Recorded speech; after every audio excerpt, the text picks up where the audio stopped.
All right, let's get into it. Today we're talking about one of the most, well, fiery and controversial figures of the 19th century, Helena Petrovna Blavatsky. And we're looking at this amazing collection of her writings called A Modern Panarion. Now, you gotta understand, this wasn't just a book. For her, it was an arsenal. I mean, even her editors described it in these really dramatic terms. They called it a kind of medicine chest against the poisonous bite of the heretical serpent. But here's the twist. For Blavatsky, there were actually two serpents poisoning the world. On one side, you had rigid dogmatic religion telling you what to believe. And on the other, you had this new, and in her eyes, equally rigid dogma of scientific materialism. You know, the idea that if you can't measure it in a lab, it just isn't real. And Blavatsky?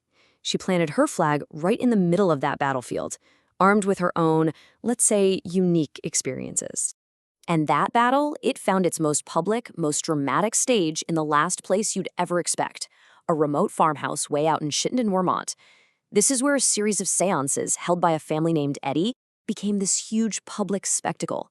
It was a genuine showdown over the very nature of reality itself.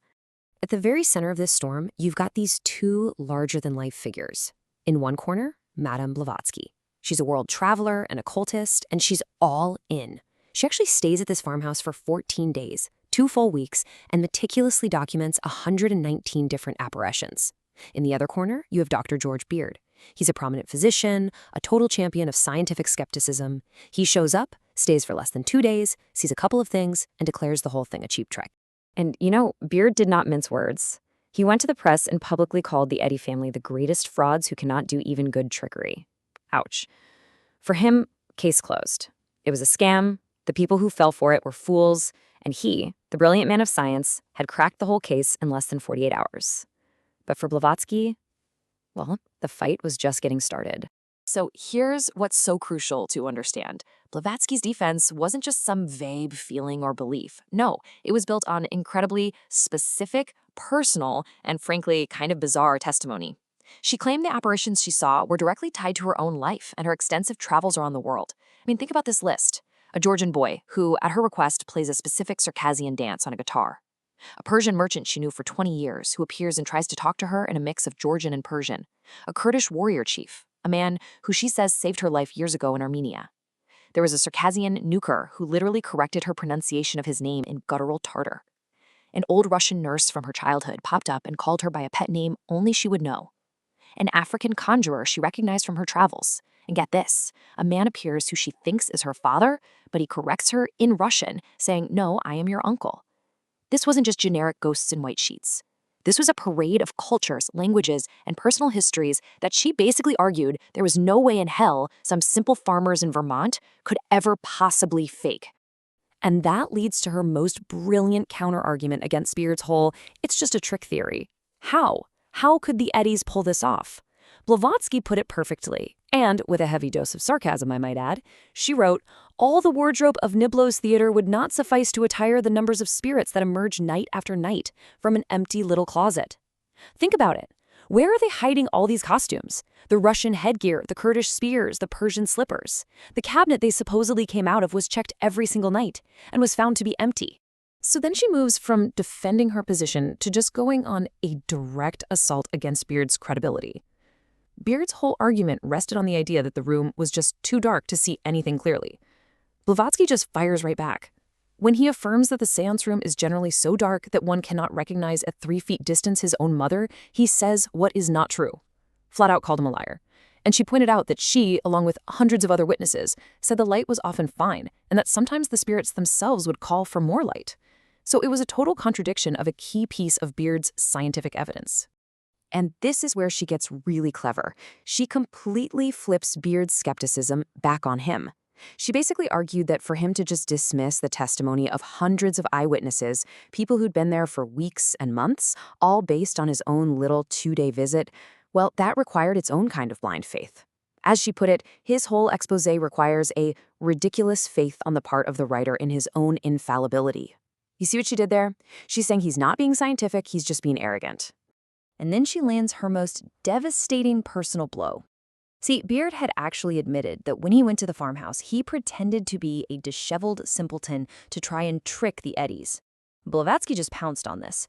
She wrote, "He went to Chittenden with deceit in his heart and falsehood on his lips, and so judging his neighbor by the character he assumed himself, he takes everyone for a knave when he does not put him down as a fool."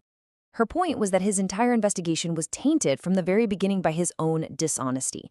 He went in looking for a fraud, so of course, fraud is all he was ever going to see. But here's the thing you have to understand about Blavatsky. For her, the Eddy seances were never just about proving that spirits were real.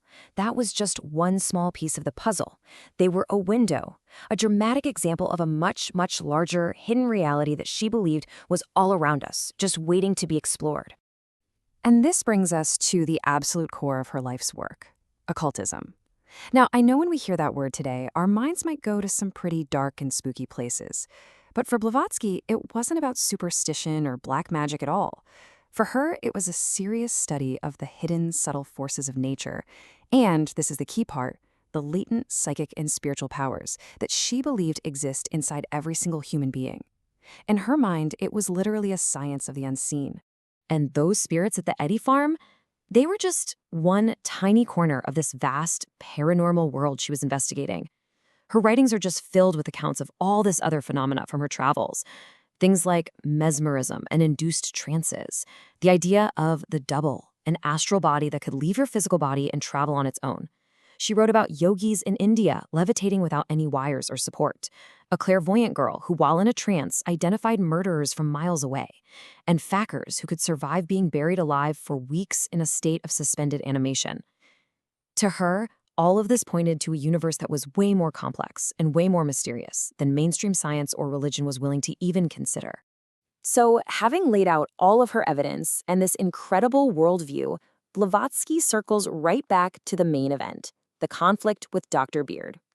And she wasn't content to just win a war of words in the newspapers. Oh no, she decided to escalate things, to force the issue out into the open in the most dramatic way you can imagine. So, how do you get a man of science to take you seriously in 1874? You put your money where your mouth is. She issued a formal public challenge, and she backed it up with what was a pretty significant amount of cash for the time, $500. And this wasn't just some casual bet. It was a formal, scientific challenge published for the whole world to see. Just listen to this wording. I now hereby, finally, and publicly challenge Dr. Beard to the amount of $500 to produce before a public audience and under the same conditions the manifestations herein attested, or failing this, to bear the ignominious consequences of his proposed exposé. Now, the brilliance of this is that she isn't asking him to believe her. She's daring him, the man of science, to replicate the results. If it's all just cheap trickery like he claimed, then prove it. Show us how the trick is done. So what was Dr. George Beard's response to this direct, public, monetarily backed challenge to his scientific conclusions? Nothing. Absolute silence. The challenge was never accepted. He never tried to replicate the phenomena. He just ignored her, leaving Blavatsky's audacious stare just hanging in the air, completely unanswered. And that really leaves us with the same question that was at the heart of this entire affair, a question that is just as real today as it was back then. In an age like ours, that prizes scientific, material evidence above everything else, what constitutes proof for the things that might lie just beyond its reach? Can personal testimony ever be enough? And if something can't be replicated in a lab on demand, does that automatically mean it isn't real? Blavatsky's fiery defense of this unseen world, it really forces us to confront the limits of what we think we know.